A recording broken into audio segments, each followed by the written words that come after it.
Graça e paz a todos que estão aqui na Igreja Apex e você que está chegando também nesse vídeo ao vivo ou gravado, melhor gravado, né? Ao vivo não está, mas gravado está. E eu quero abrir com vocês em Gênesis, capítulo de número 39. Quero pedir para a igreja ficar em pé mais uma vez e lermos o verso 6, todos juntos. Gênesis 39, verso 6. Diz assim a palavra de Deus: Assim Potifar entregou tudo o que possuía aos cuidados de José, e tendo-o como administrador, não se preocupava com nada, exceto com o que iria comer. José era um rapaz muito bonito, de bela aparência. Amém. Pai, no nome de Jesus, pedimos que o Teu Espírito Santo fale conosco através desta Tua palavra. Tua palavra é viva, Tua palavra ensina, encoraja, corrige a rota, alinha a vida, prospera, abre portas. Nós oramos confiando no Deus infinito, glorioso, único Deus, Pai de nosso Senhor Jesus Cristo, Salvador bendito, que deu sua vida para nos resgatar. Obrigado por sua presença. Senhor, no Teu nome nós repreendemos todo o espírito das trevas, agora em nome de Jesus Cristo. Espírito das trevas que tenta avançar na vida das pessoas, seja reprovado, repreendido agora. Afasta-te, Satanás e seus demônios, em nome de Jesus Cristo. E que venha luz, revelação e crescimento pelo poder da palavra. E os que creem digam amém. Amém. Vamos sentar. Na verdade, a gente leu aqui o versículo de número 6, mas nós vamos trabalhar do versículo 6 ao versículo 18 de Gênesis 39. E eu, hoje de manhã, estava um culto muito gostoso e bonito, e como agora à noite, né? E eu perguntei quem é que está trazendo caneta e papel e caderno e agenda. E assim, várias pessoas levantaram, e eu fiquei muito feliz, né? Eu quero estimular sempre você a trazer caderno, a trazer caneta, a trazer Bíblia física, para você não perder nada daquilo que Deus tem para falar com você. Por que é importante anotar? Para você rever os pontos, para você olhar sua vida durante a semana se você está praticando aquilo que a palavra de Deus está orientando. Porque a gente quer que Deus nos guie, a gente quer que Deus fale conosco, a gente quer que Deus alinhe a nossa vida para um caminho de bênção, de vida, de paz, de prosperidade, de sucesso na vida. E aí a gente não dá bola como deveria para a palavra de Deus. É a mesma coisa que dizer, eu não estou tão sério assim naquilo que eu digo que eu quero, né? Todo querer é provado pela peneira da vontade, da dedicação. A gente só vai saber se quer de verdade aquilo quando a gente se dedica àquilo que a gente diz querer, né? Então é importante a gente anotar para rever os pontos, estudar a palavra, né? E olhar com mais dedicação aquilo que a gente ouve no culto. Muito bem, eu vou ler no verso 6 ao verso de número 18, que é o texto dessa noite. Assim, Potifar entregou tudo o que possuía aos cuidados de José. E tendo-o como administrador, não se preocupava com nada, exceto com o que iria comer. José era um rapaz muito bonito e de bela aparência. E logo a esposa de Potifar começou a olhar para ele com desejo. Venha e deite-se comigo, ordenou a mulher. José recusou e disse: O meu senhor me confiou todos os bens de sua casa e não precisa se preocupar com nada. Ninguém aqui tem mais autoridade do que eu. Ele não me negou coisa alguma, exceto a senhora, pois é mulher dele. Como poderia eu cometer tamanha maldade? Estaria pecando contra Deus. A mulher continuava a assediar José diariamente, mas ele se recusava a deitar-se com ela. Certo dia, porém, quando José entrou para fazer o seu trabalho, não havia mais ninguém na casa. Ela se aproximou, agarrou pelo manto e exigiu: venha, deite-se comigo. José se desvencilhou e fugiu da casa, mas o manto ficou na mão da mulher. Quando ela viu que José tinha fugido, mas que o manto havia ficado na mão dela, chamou seus servos. Venham, disse ela, meu marido trouxe este escravo hebreu para nos fazer de bobos.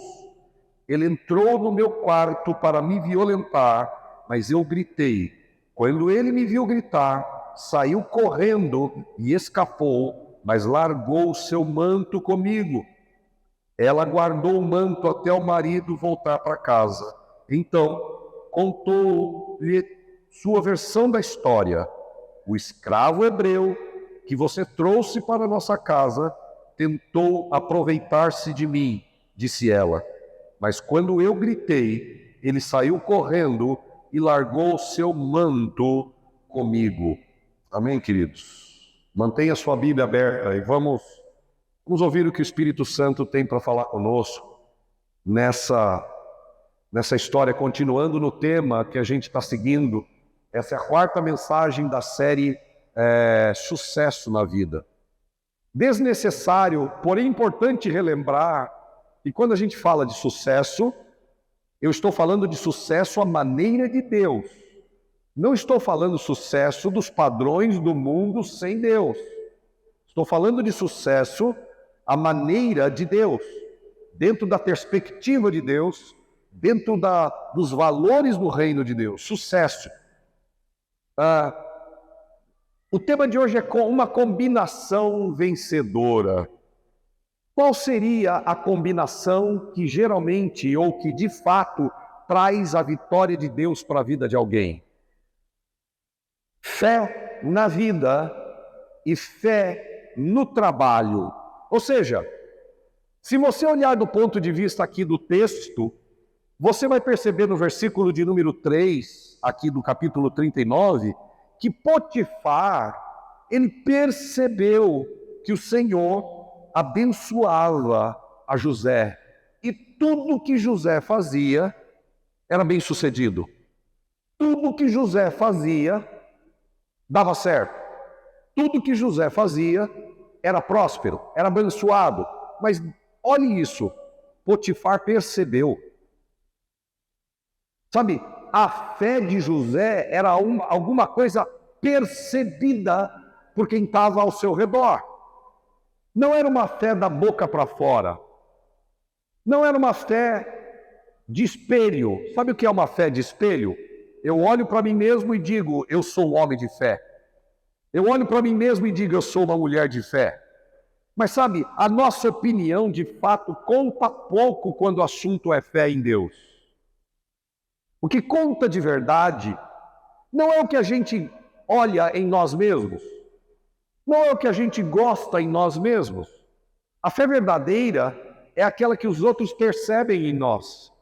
Potifar percebia que tudo que José fazia, Deus era com ele. Eu não sei se Potifar entendia direito sobre Deus, o Deus dos hebreus, dos judeus. Não, ele não entendia. Mas ele sabia que Deus é que estava por detrás do sucesso de José. Ou seja, Potifar percebia Deus na vida de José. A fé de José não era algo velado. A fé de José não era algo encoberto. A fé de José era notória. Será que é possível ver a fé de alguém? Sim, é possível ver a fé de alguém. Como é que se vê a fé de alguém? Em Deus, pelo comportamento. Tem gente que acha que a fé é notada pelas palavras. A gente até comete o erro de achar que pregador é ungido porque ele fala bem. Olha, aquele pregador é cheio de Deus, porque ele prega muito bem. Pregar bem não significa que ele seja de Deus. A Bíblia fala no fim dos tempos que surgirão falsos profetas que, se possível, enganaria até mesmo os próprios eleitos. Imagina? Então, esses pregadores do fim dos tempos, eles são bons pregadores. Ser bom pregador não basta. Assim como ter uma Bíblia bonita não basta, assim como usar roupas bonitas não basta, frequentar uma igreja bonita não basta. A fé precisa ser notada por quem está ao nosso redor, assim como Potifar notava a fé de José. Aonde? Na vida pessoal de José e na vida profissional de José. Potifar sabia que ele era um homem que era servo de Deus. Quando alguém olha para você, será que as pessoas percebem a sua fé? Quando as pessoas olham para mim, no meu dia a dia, na minha vida privada, na minha vida pessoal, no meu trabalho, será que as pessoas percebem que eu sou um homem de fé? Será que as pessoas percebem que Deus está comigo? Porque era isso que Potifar dizia, Deus está com esse sujeito. Porque ele faz as coisas bem feitas na vida privada e na vida profissional. Quando o seu marido olha para você, o que ele vê? Quando a sua esposa olha para você, o que ela vê? Não é o que ela ouve de você, mas o que ela vê em você. Não é o que ele ouve de você, mas o que ele vê em você. Ele vê em você uma mulher de fé, na sua vida privada, ou o que é que ele vê? José tinha uma fé que era fácil de ver na sua vida privada e na sua vida profissional. Vamos colocar os pingos nos is aqui, gente. Colocar os pingos nos is significa que a gente precisa botar as coisas no lugar. A Bíblia diz que José, tudo que fazia, prosperava. Tem muita gente que pensa na vida como se fosse uma questão de sorte. Fulano vai bem porque ele tem sorte. Fulano é rico porque tem sorte. Fulano tem negócios porque tem sorte. Fulano prospera porque tem sorte.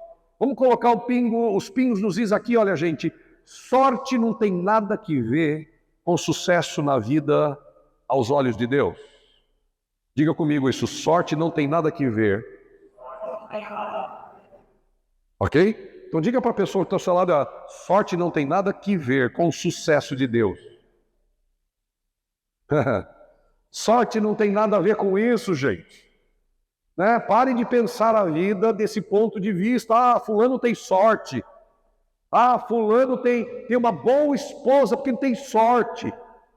Fulano tem um bom marido porque tem sorte. Não é questão de sorte. É questão da presença de Deus na vida de alguém. Se você olhar no capítulo 39, por 4 vezes você encontra a expressão e Deus estava com José. 4 vezes. Em todo o capítulo 39, 4 vezes a expressão aparece. E o Senhor e Deus estava com José. Não é uma questão de sorte. É uma questão da presença de Deus. E lembre-se, vou repetir, eu não estou falando de sucesso à maneira do mundo. Eu estou falando de sucesso casado com ética. Estou falando de sucesso casado com valores cristãos.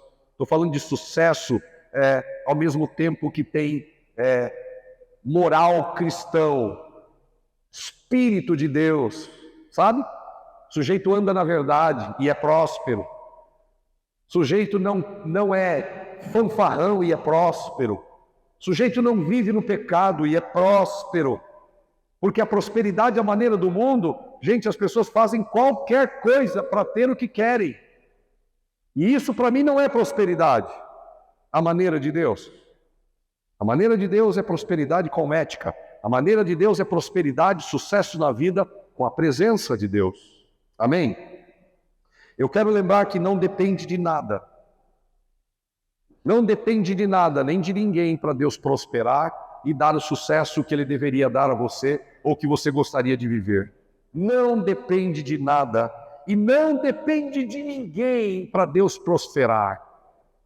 Para Deus trazer sucesso na vida, não depende de nada e não depende de ninguém.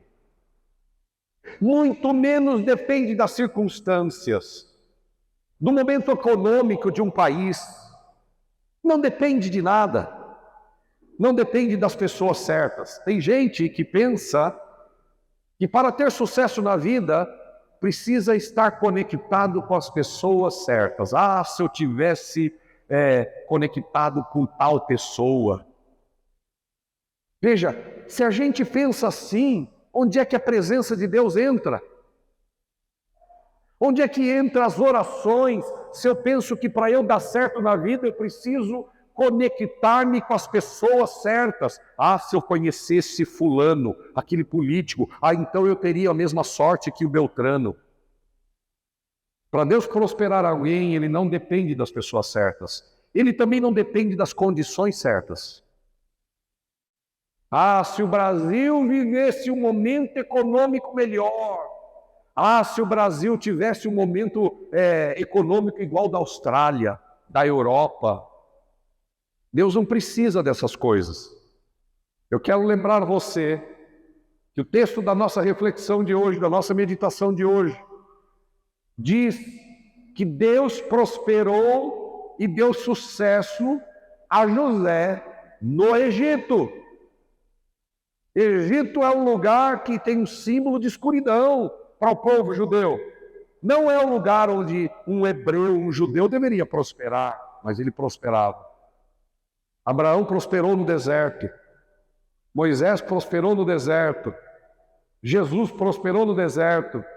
E tantos homens e mulheres, reis e rainhas de Deus prosperaram em situações difíceis, condições difíceis. Não fique esperando que as condições sejam favoráveis para acreditar que Deus um dia vai prosperar a sua vida. Não depende de condições certas, não depende da geografia. Eu respeito muito as pessoas que escolhem morar fora do Brasil. Respeito. Mas eu tenho as minhas reservas em relação a essa ideia de que o outro país é melhor que o nosso. Quando eu penso que não, a Europa é onde realmente eu posso prosperar e ter sucesso na vida. Em Portugal é onde é o país das oportunidades. Eu preciso me mudar para os Estados Unidos. Eu quero morar em Orlando, porque lá sim as oportunidades acontecem. Não, eu estou checando a possibilidade de morar no Canadá, porque lá o dinheiro vale alguma coisa.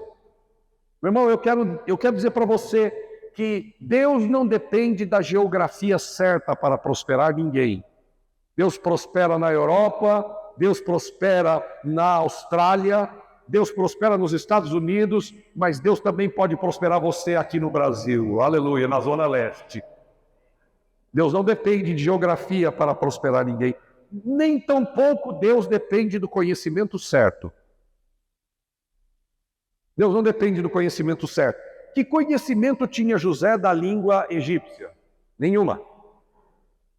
Que conhecimento José tinha do mercado financeiro do Egito? Nenhum. Que conhecimento tinha José da maneira de funcionar dos egípcios? Nenhum. José era um estranho no ninho egípcio. E a Bíblia diz que o Senhor o fez prosperar naquele lugar. Mesmo que ele não tivesse todo o conhecimento necessário. A questão não é quanto se conhece. A questão não é quem você conhece, mas a questão é com quem você anda. Se você anda com o Senhor, não importa as condições e as circunstâncias, Ele vai fazer a sua vida dar certo. Aleluia! Deus não depende de nada dessas coisas, mas Deus depende de um coração rendido. Deus depende de um coração pronto para obedecer.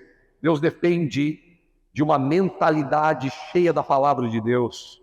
Deus depende de um espírito temente a Ele, que leva Deus a sério. Deus depende de um comportamento cristão. Amém, queridos? Então vamos olhar para a vida de José, no capítulo 39, e tirar algumas lições interessantes, poderosas. Se você deseja ver o sucesso de Deus acontecer na sua vida, e eu não sei como nem por que alguém desejaria ter um sucesso sem Deus, porque sucesso sem Deus, de fato, não é sucesso, é fracasso. Não dura para sempre, mas tudo que o Senhor faz durará eternamente. Quando Deus faz, meu irmão, dura para sempre. Eu não sei por que as pessoas insistem em virar as costas para Deus e não incluir Deus nos seus planos. Olha só, eu separei 6 coisas que nós podemos aprender com José nessa situação em que a mulher de Potifar tentou José de tudo quanto é forma para levá-lo à derrota. Tem muito mais gente querendo nos derrotar do que nos ajudar, não é verdade? Às vezes é assim. Mas vamos lá, 6 lições que José nos ensina pelo poder do Espírito. Eu gostaria de dizer o seguinte: 6 lições que o Espírito Santo nos ensina através da história de José. Primeira, e essas lições têm a ver com quem deseja de verdade obter sucesso na vida, a maneira de Deus. Primeiro, versículo 6. Presta atenção o que diz o versículo 6.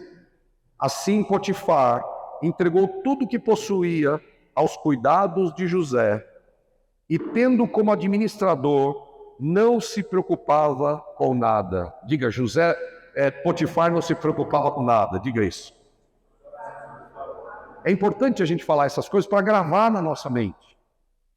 A primeira coisa que eu e você precisamos aprender com o Espírito de Deus na vida de José, nessa história, é que José era confiável. José era um homem confiável. Ele construiu confiança.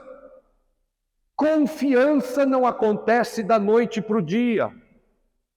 José amava a Deus, lembre-se disso.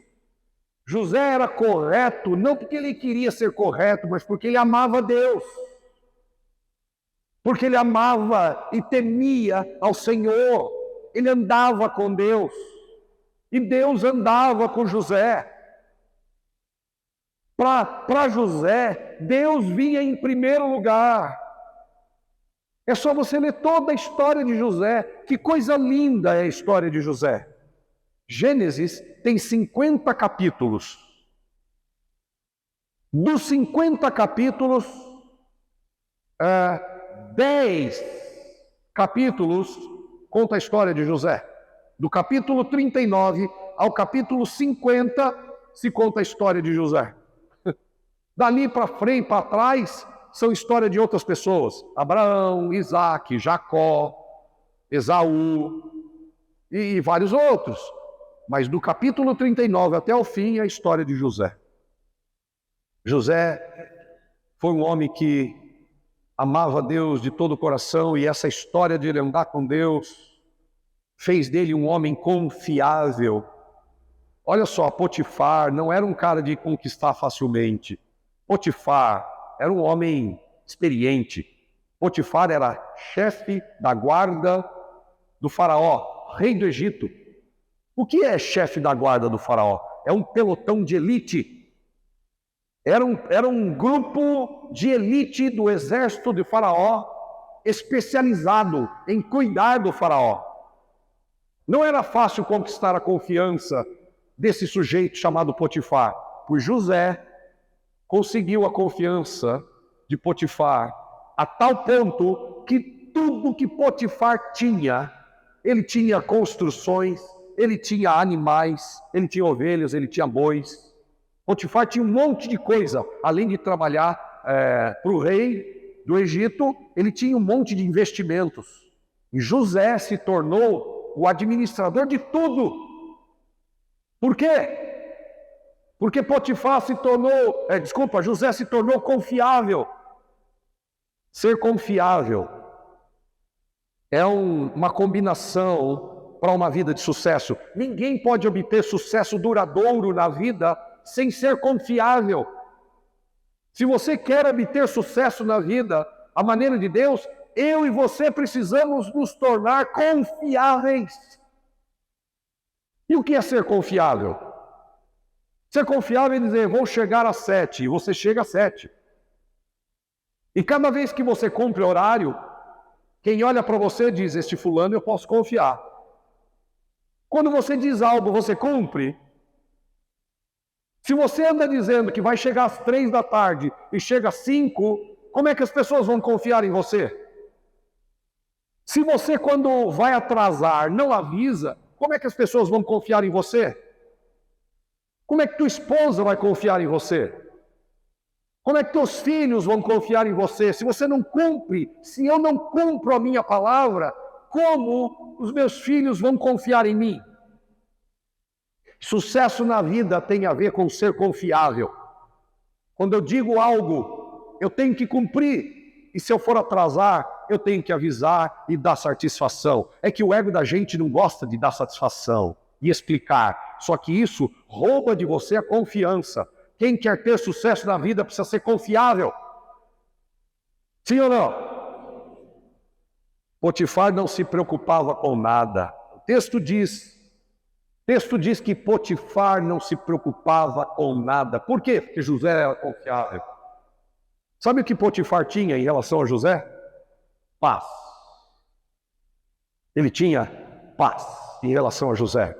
Ele vivia uma vida tranquila, porque ele sabia que José era confiável. Ele cumpria o que dizia. Agora, imagina só, vamos lá, vamos andar um pouco mais nessa ideia de ser confiável. Eu sou casado com a Cecília.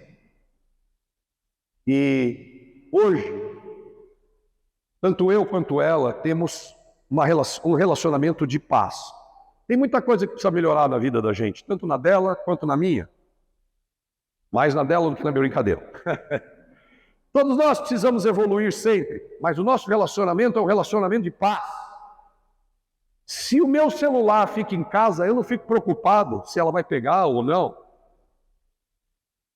Ela tem a senha do meu celular. Meu celular, ele abre com digital. A digital dela está salva no meu celular. Ela só encosta o dedo lá, meu celular abre.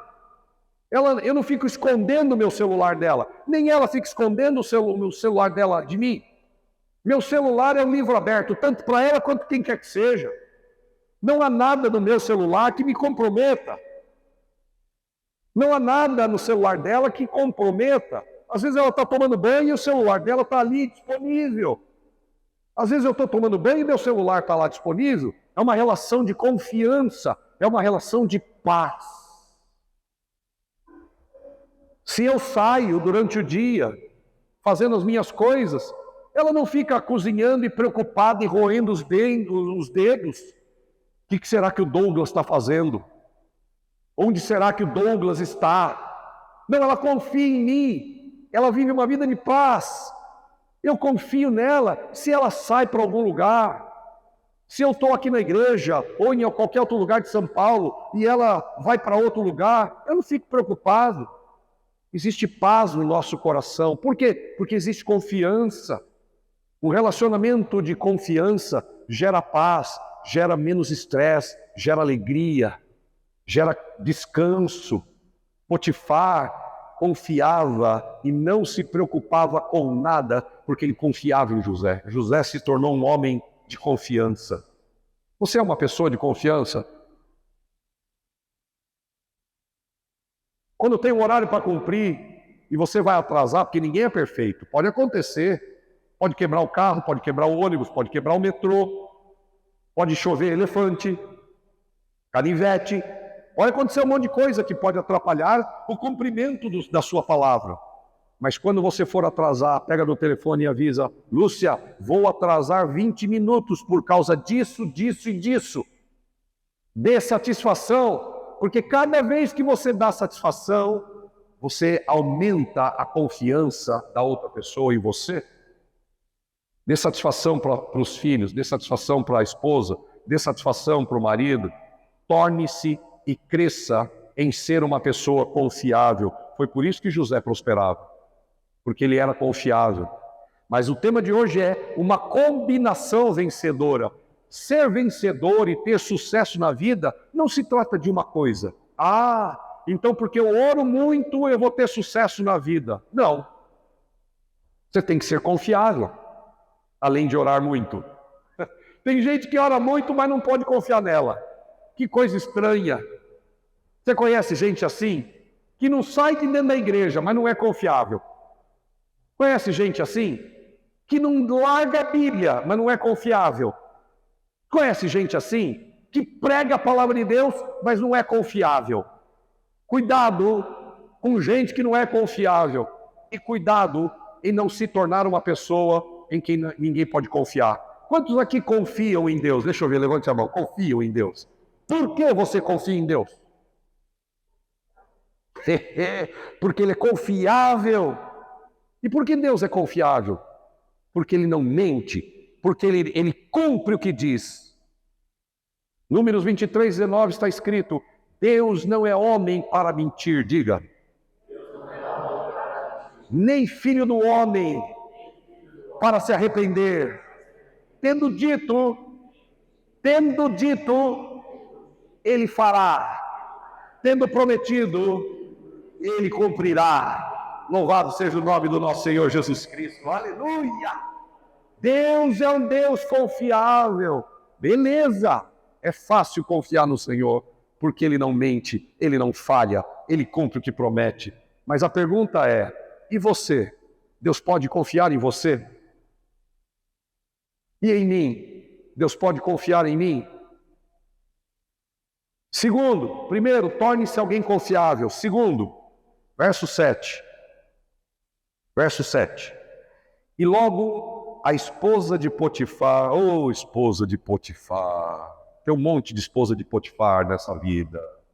E logo a esposa de Potifar começou a olhar para José com desejo e disse: vamos transar, venha deitar-se comigo. Ordenou ela: venha deitar-se comigo. Queridos, o foco do tentador e o foco da tentadora sempre será sobre a sua força. Se você pensa que o diabo vai se aproximar de você com tentações, quando você está passando por problemas na vida, esquece. Não é no seu pior momento que o diabo se aproxima. Não é no seu pior momento que a tentadora se aproxima. Não é no seu pior momento que o tentador se aproxima. O tentador se aproxima e a tentadora se aproxima no seu melhor momento. A Bíblia diz: José era bonito e de boa aparência. E logo a esposa de Potifar começou a olhar para ele com outros olhos. A esposa de Potifar olhou para José quando? Veja, José estava lá já há algum tempo. Eu não sei quanto tempo, mas José estava lá há algum tempo. Ele era simplesmente um escravo no início. Escute, José era só um escravinho no início. Mas ele foi trabalhando, dando certo, crescendo, ganhando confiança, sendo confiável, foi progredindo, ganhou bens, ganhou salário, era bem remunerado, ganhou um apartamento, ganhou casa, estava prosperando, comprou um carro, estava progredindo, estava avançando, e aí a mulher olha para ele: opa! A tentadora e o tentador sempre vai se aproximar de você com os olhos na sua prosperidade. Sempre tem a ver com o seu melhor momento e nunca tem a ver com o seu pior momento. Esquece achando que, se você achar que o diabo vai se aproximar de você porque você está enfrentando situações difíceis, não é neste momento. É no seu melhor momento. É na beleza. É na conquista. É no crescimento que a tentadora se aproxima, que o tentador se aproxima. Amém, queridos? Você sabe, você tem ideia de quantas vezes, você tem ideia de quantas vezes a Bíblia chama alguém de bonito? A Bíblia chama alguém de bonito por 4 vezes, de Gênesis a Apocalipse, só em 4 vezes. Ela chama José de bonito, como você viu aqui em Gênesis 39, 7, José era bonito, 6. Depois ela chama Davi de bonito. Ela chama também, quem mais? Saul. Saul também foi chamado de bonito. E Absalão, filho de Davi, também foi chamado de bonito. Agora, deixa eu te chamar a atenção para uma coisa. Nunca o Espírito Santo registra alguma coisa na Bíblia por acaso. Tudo que está escrito aqui tem um poder espiritual, tem uma lição poderosa. Quando a Bíblia fez questão, quando o Espírito Santo fez questão de relatar a beleza de José, é importante você prestar atenção e aprender a lição. E a lição que eu aprendo aqui é que é na nossa força natural que o diabo se aproxima. Quando você é bom em alguma coisa, é ali que o diabo veio para te tentar. Se você é bom, ou por exemplo, quando uma pessoa é bonita, só que José aqui não era só bonito, né? José era bonito, era administrador da casa do Potifar, já devia ter o seu apartamento pessoal, já devia ter os seus homens encarregados, ele dava ordem para todo mundo. O cara estava crescendo. No que você é bom? No que você é boa? Pois é justamente aí que o diabo virá tentar você. Se você é bom para ouvir as pessoas, então o diabo chega para você através de uma pessoa muito gentil e diz: olha, meu marido não me ouve como você me ouve. Meu marido, ele não tem tempo para me ouvir, e você é tão gentil em ouvir. Eu gosto tanto desse traço seu de personalidade, você é capaz de parar e de me ouvir. O meu marido não me ouve, meu marido vive correndo. E a tentadora segue dizendo coisas. Isso no caso da tentadora. E no caso do tentador? No caso do tentador é a mesma coisa. Como você é linda. Nossa, eu admiro esse seu jeito, tão doce, tão meigo. Nossa, como você faz bem as coisas, não, como você é dedicada. E aí a mulher olha e fala assim: poxa, meu marido nunca falou isso. Ou então o tentador diz: nossa, como você é cheirosa, perfumada. Que perfume é esse? Então lembre-se que é na sua força que o diabo vai querer tentar você, na sua capacidade de ouvir, na sua capacidade de se comunicar. É na sua força, é no seu melhor, nunca no seu pior. Cuidado com o foco do tentador. Ser bonito e ser bem-sucedido não é problema, mas fique esperto. Diga para a pessoa do lado: ser bonito e bem-sucedido não é problema, mas fique esperto.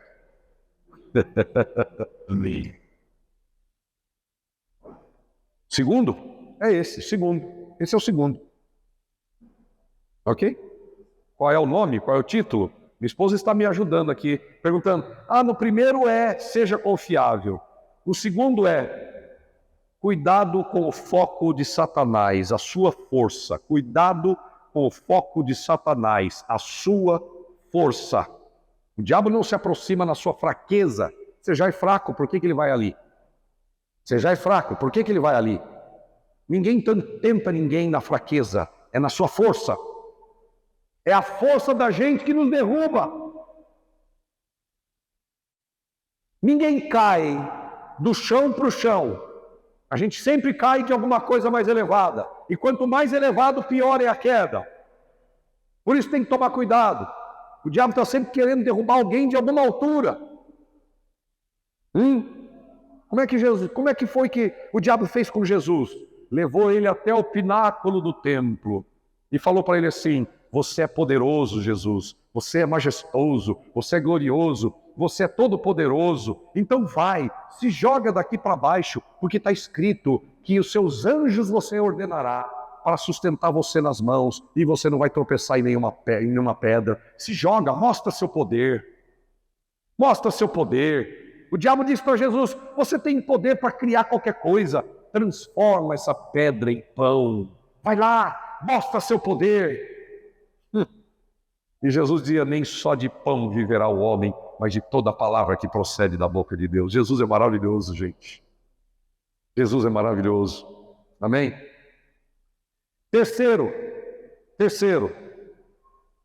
verso 8, diz o seguinte: José recusou e disse: meu senhor me confiou todos os bens da sua casa e não precisa se preocupar com nada. Diga: José recusou. A mulher ficava lá tentando seduzir ele e José recusou. Qual é a terceira lição para quem quer ter sucesso na vida? Recuse as oportunidades de pecado. Recuse as oportunidades de prazer passageiro. Recuse. Não ceda. Isso destrói. José recusou ao chamado dela. Agora, como é que pôde um jovem forte, bonito, próspero, bem-sucedido recusar? Como ele conseguiu isso? Por que José se recusou a deitar com a mulher de Potifar? Afinal de contas, ninguém está vendo. Estamos só nós dois aqui. O texto diz que ela estava sozinha. Eu acho, aqui é minha interpretação, tá bom? Minha viagem no texto, eu acho que aquela mulher, a mulher de Potifar, não sei o nome dela, eu acho que chegou um dia que ela tramou de um jeito que todos os funcionários estavam fora da casa. Ela deu um jeito de tirar todo mundo, porque foi nesse dia que ela agarrou ele. Não tinha ninguém por perto. Eu fico imaginando a conversa da mulher. Olha, não tem ninguém. Estamos aqui só eu e você. Ninguém vai saber. Eu não vou contar para ninguém. É só uma noite de prazer. Venha. Vamos transar, vamos deitar, vamos fazer, vamos lá. Ninguém vai saber. José recusou. Imagina, não tem nada pior do que uma mulher rejeitada. É melhor enfrentar um exército do que uma mulher rejeitada. Vai por mim, meu irmão.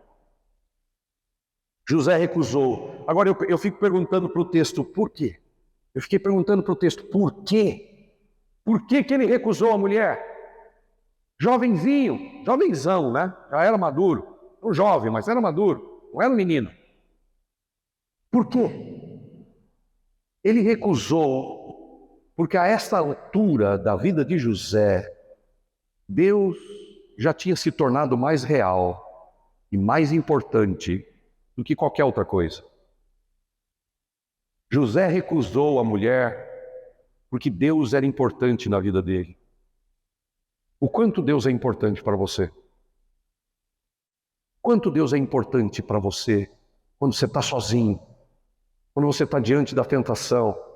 Quando você está sozinha? Será que Deus já é real, especial e importante para você? Como era para José? Porque José foi bem sucedido até na tentação, ele saiu vitorioso. Por quê? Porque Deus era real, porque Deus era especial e porque Deus era importante para ele, na vida pessoal dele, e em todas as áreas. Deus valia mais do que tudo, mais do que tudo. E para você, quanto vale Deus? E para você, quanto vale a opinião de Jesus sobre você? Quanto vale a opinião de Cristo sobre você? Sobre mim? Quarto, terceiro é recuse a oportunidade de pecado. Eu já tinha dito no início. Recuse a oportunidade de pecado, recuse. Quarto, eu vou dizer logo de cara o que é o quarto, daí eu falo, assim fica melhor, né? Quarto, tenha governo interno dentro de você. Tenha domínio próprio. Ok? Quarto, tenha domínio próprio. Tenha liderança própria. Tenha governo interno. Deixa eu dizer, quanto maior é a presença de Deus dentro de você, quanto maior é o governo de Deus dentro de você, quanto mais o Espírito Santo de Deus governa você por dentro, menos você precisa de governo externo. Menos você precisa de regras externas. É como chegar com o seu carro num determinado lugar, numa rua, numa avenida, e a placa está lá, proibido parar e proibido estacionar. E aí você chega com o carro e está precisando parar ali, muito. E aí você para o carro do lado, olha para um lado, olha para o outro, vê se o pastor não está, se o líder não está. Olha para cima, vê se Deus não está olhando e vou dar uma paradinha aqui, só um minuto, só um pouquinho. Pecado nunca é só um pouquinho. Desobediência nunca é só um pouquinho, é devastador. Você pode parar o carro ali e fazer o que você tinha que fazer, mas o resultado depois pode ser devastador. Muita gente, porque não tem governo interno, precisa de placa dizendo para você: não pare, não estacione, precisa de multa. Tem crente que sempre precisa ser multado para aprender, e mesmo assim não aprende. Tome multa, tome multa, toma multa de Deus, toma multa de Jesus, toma multa do Espírito, toma multa do pastor, toma multa e não aprende nunca. Por quê? Crente que não aprende nunca é porque não tem governo dentro de si. Não anda por linhas próprias, não anda por governo próprio. Alguém sempre tem que estar dizendo que não pode. Ó, não pode, não faz isso, não faz aquilo. É que nem criança. Criança a gente tem que ficar dizendo: não mexe, não põe a mão, não toca. Não é assim? Adulto tem que ter governo interno. Gente que quer sucesso de Deus na sua vida precisa ter liderança dentro de si, domínio próprio. Domínio próprio, tem que saber o que pode e o que não pode. Quando você anda fazendo coisa errada o tempo todo, as pessoas vão ficar te dizendo: não fala assim, assim falar é feio, assim falar é errado. Por que a pessoa tem que falar para você isso? Porque falta senso crítico, falta governo dentro de si. Eu não vou falar assim porque não devo falar assim, eu já aprendi isso. Não é certo falar assim. Por exemplo, vamos pegar uma coisa bem prática. Palavrão. Uma coisa bem legal. Palavrão. Falar palavrão. Crente pode falar palavrão? Não. Mas não adianta eu falar aqui que não. Crente não deve e não pode falar palavrão. Está escrito. Efésios. Diga comigo. Não saia da sua boca nenhuma palavra torpe. Somente aquela que for boa para edificação, seja isto que saia da sua boca. Então, palavrão, por exemplo, crente que vive falando palavrão, não tem governo do Espírito. Precisa crescer no governo do Espírito. Alguém fica falando: ó, poxa, não fala palavrão, aqui não é lugar, aqui não é a hora, não é assim, não é assado.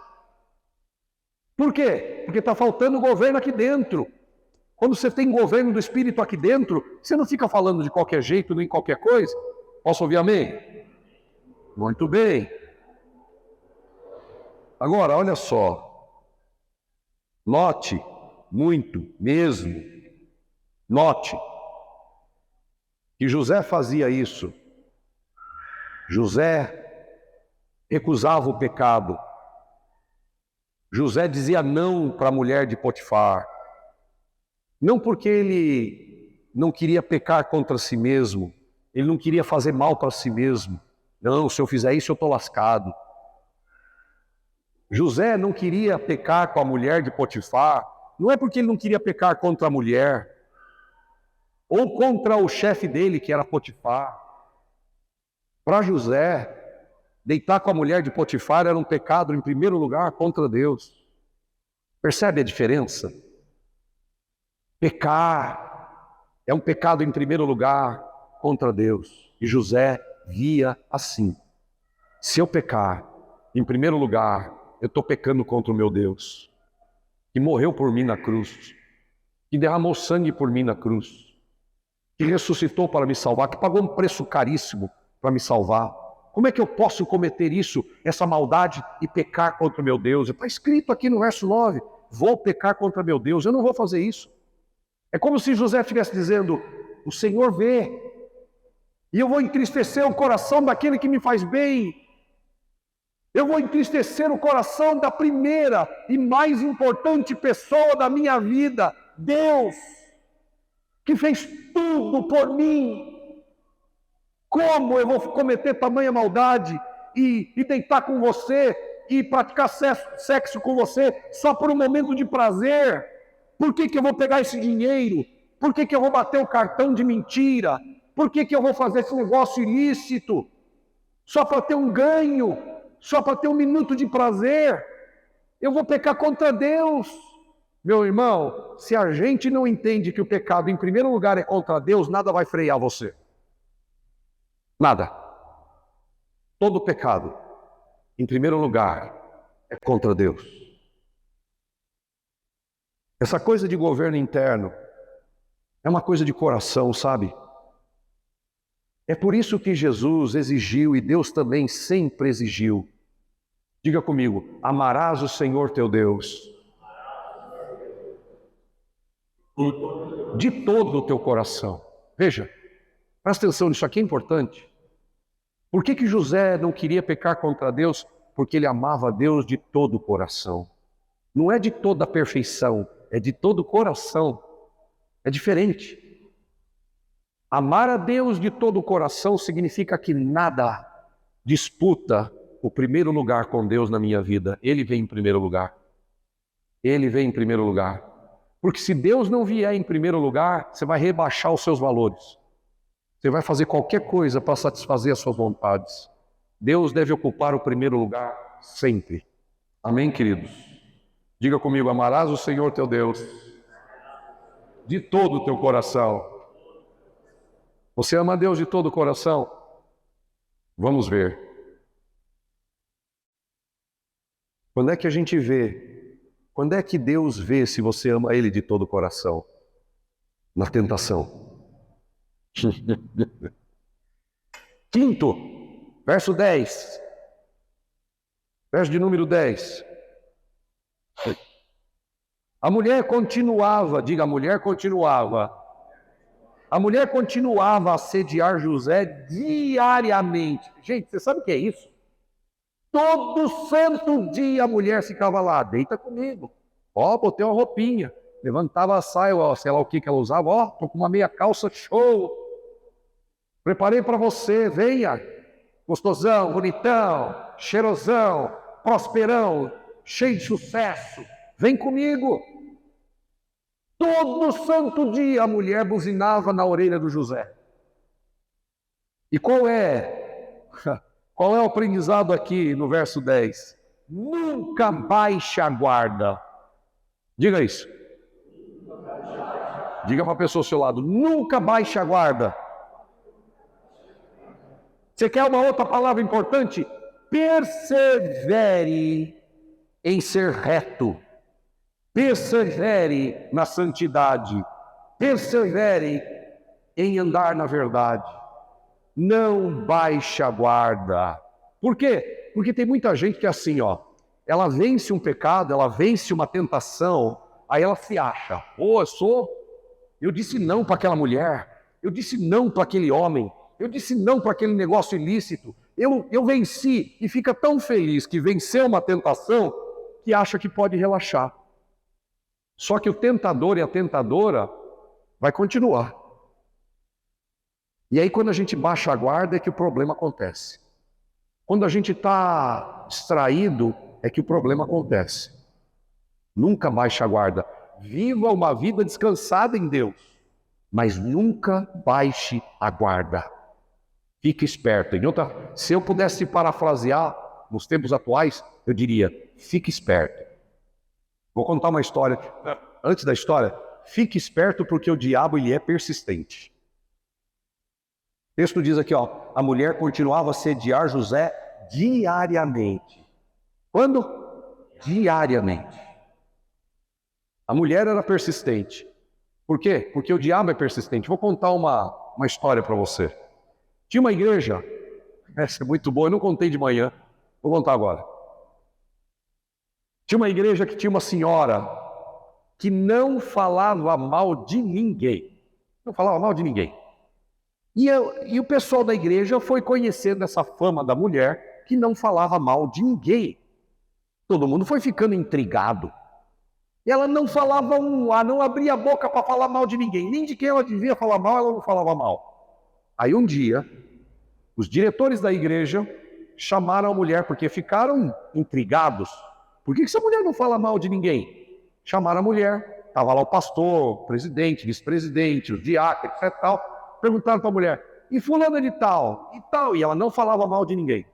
Aí um homem lá, espertalhão, virou para a mulher e disse, o que a senhora me diz do diabo?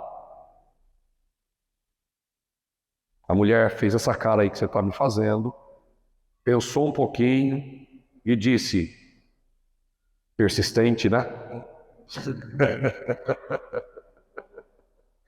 A mulher não falava mal nem do diabo, e ela disse, ele é persistente. E é verdade, o diabo, nesse quesito, neste ponto, ele é melhor que muito crente. Tem crente que é como uma onda do mar, hora está em cima, hora está embaixo. Mas o diabo não, o diabo é persistente, ele não vai abrir mão. Se ele está disposto a derrubar alguém, ele vai insistir em derrubar alguém. Por isso, você tem que fazer que nem Paulo recomenda em Efésios 6. Verso 13 e 14, diz o seguinte, portanto, vista toda a armadura de Deus para lutar no dia mau, e depois que você fizer tudo, permanecer inabalável. Aleluia! Vista-se de Deus, vista-se da armadura de Deus, seja cheio do Espírito Santo, vença a tentação, mas depois que você venceu a tentação, continue esperto, porque o diabo é persistente. Amém? Sexto e último. Essa é boa, muito boa. Não dialogue com a tentação. Diga. Não dialogue, não converse com a tentação. O tentador se aproxima de você, a tentadora se aproxima de você. Não ache que você é melhor que ninguém e vai ficar lá conversando. Deixa eu ouvir para ver o que ele tem a dizer, deixa eu ouvir o que ela tem para dizer. E você sabe que é o tentador, você sabe que é a tentadora. Tentação a gente não conversa, tentação a gente corre. Tentação a gente foge. Fuja do tentador, fuja da tentação, fuja da tentadora. Não dialogue, não converse.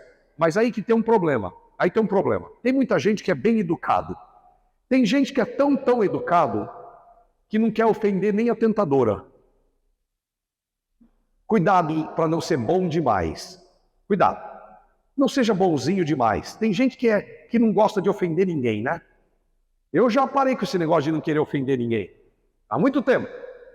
Tem gente que não gosta de ofender nem o diabo, que nem aquela senhora. E tem gente que não quer ofender o tentador, nem a tentadora, quer ser simpático. Afinal de contas, está mexendo com o meu ego, está me falando coisas boas. Como é que eu vou ofender a mulher? Como é que eu vou ofender o homem? Ofenda! Chuta o pau da barraca, chuta o balde. Com tentador a gente não brinca, com tentador a gente não dialoga, com tentador a gente não conversa, a gente manda passear, a gente manda parar de falar e sai correndo, não conversa. Mas eu vou perder a amizade dela, eu vou perder a amizade dele, e daí? Que bom que você vai perder uma amizade péssima para a sua vida. É melhor perder essa amizade e manter a amizade com Deus. Seja amigo de Deus e não amigo do tentador. Seja amigo de Deus e não amiga da tentadora. Seja amigo de Deus. Quem quiser agradar aos homens não ama a Deus. Quem ama a Deus não procura agradar os homens. Tentação a gente não dialoga, a gente não conversa, a gente corre, a gente foge. Agora, tem um detalhe. Isso aqui é forte, presta atenção. Diz o texto, verso 11 a 18. Verso 11 a 18 diz o seguinte. Deixa eu achar o verso 11. Certo dia, porém, quando José entrou para fazer o seu trabalho, não havia mais ninguém na casa. Ela se aproximou, agarrou-o. Olha, tem situação que o pecado vem e te agarra. Eu não estou falando só de sexo não, gente. Também. Mas não é só sexo. Tem um monte de coisa ruim que pode destruir sua vida. E vai querer te agarrar. E agarrou pelo manto e exigiu, deite-se comigo. José se desvencilhou, fugiu da casa, mas o manto ficou na mão da mulher. Tá bom até aqui. Diga, o manto ficou na mão da mulher. O que é o manto? É a jaqueta. Vamos lá, diga, a jaqueta ficou na mão da mulher. Não dialogue com o tentador, não dialogue com a tentadora e faz mais. Foge e, se necessário for, deixa a jaqueta. A jaqueta é um símbolo de deixar o lucro. Mas se eu ofender a tentadora, eu vou perder aquela venda. Perca a venda. Deixa a jaqueta. Ah, mas se eu ofender o tentador, ele iria abrir uma porta para mim de negócio, que eu estou precisando daquele fechamento, daquele contrato. Perca o contrato. Deixa a jaqueta. Fuja. Sai de perto. Perca. Não tenha medo. O Deus que sustentou José vai sustentar a sua vida também. Seja amigo de Deus. E se necessário for, deixe a jaqueta. Amém, queridos? Para fechar, Deus vai cuidar de você. Deus vai cuidar da sua casa. Deus vai cuidar do seu futuro. Ame a Deus sobre todas as coisas e não brinque com o pecado, não brinque com a tentação. Esses são os 6 pontos importantes para você ter sucesso na vida. Essas coisas combinadas. Amém, queridos? O segredo de José, no final das contas, o grande segredo de José, no final das contas, eu disse isso no início, para fechar, não é mais um ponto, é só para fechar. O grande segredo de José é que Deus era com ele. Diga isso. Põe a mão assim em você e diga, Senhor, seja comigo. Tá? A Bíblia diz, eu amo os que me amam e os que me procuram encontram. Por que Deus era com José? Por quê? Por que Deus era com José? Porque José era com Deus. Tão simples. Tão simples. Porque Deus deve ser com você? Porque você é com Deus. Se você amar Deus, Deus te ama de volta. Amém, queridos? O Senhor estava com José por 4 vezes, como eu já disse. No versículo de número 2, no versículo de número 3, a frase aparece, Deus era com José. Aí olha que interessante. Escute isso, presta atenção que isso aqui é uma coisa interessante. No verso 7 ao 20, que é esse problemão que José passou, Deus ficou quieto. No verso 2 e no verso 3, a Bíblia deixa clara que Deus era com José. No verso 7 ao 20, Deus ficou quieto. É bexiga, fica tranquilo. Deus ficou quieto no momento da tentação de José. Não tem uma fala de que Deus era com José. Nada. Deus parece que ficou quieto. Por quê? Porque Deus vai permitir tentação na sua vida, vai.